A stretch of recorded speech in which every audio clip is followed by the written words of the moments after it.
भाजपने 4च्या 4 उमेदवार भाजपचे निवडून आले आणि पॅनल खेचलेला आहे।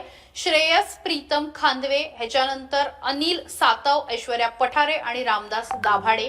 कमळाच्या चिन्हावरती हे चारही उमेदवार निवडून आलेले आहेत।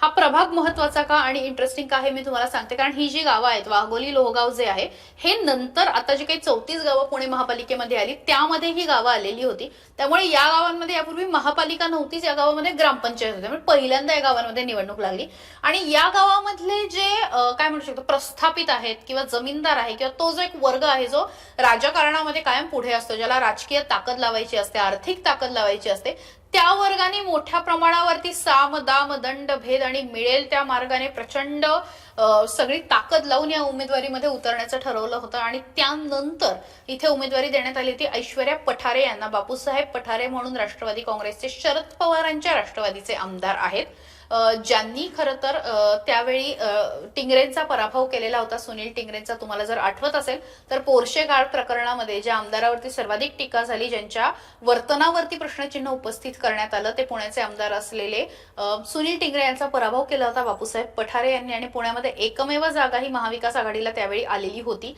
त्यांच्या सुनबाई असलेल्या ऐश्वर्या पठारे आणि मुलगा सुरेंद्र पठारे यांनी ऐन निवडणुकीच्या वेळी भाजपमध्ये प्रवेश केला। म्हणजे वडील राष्ट्रवादीमध्ये आमदार आहेत तुतारीवरती आणि सून आणि मुलगा मात्र कमळ घेऊन निवडणुकीमध्ये उभे राहिले। लोकांना हे रुचेल का, लोकांना हे पचेल का, एका घरामध्ये दोन दोन पक्ष कसे किंवा फायद्यासाठी पक्ष बदलला का, हे जे काही सगळे प्रश्न होते, याला मला वाटतं मतदारांनी डस्टबिन दाखवलेला आहे आणि अखेर ऐश्वर्या पठारे यांना निवडणूक मध्ये विजय मिळवलेला आहे। आणि त्यामुळे प्रभाग क्रमांक 3 मध्ये सर्वाधिक मतांनी ऐश्वर्या पठारे निवडून आलेल्या आहेत आणि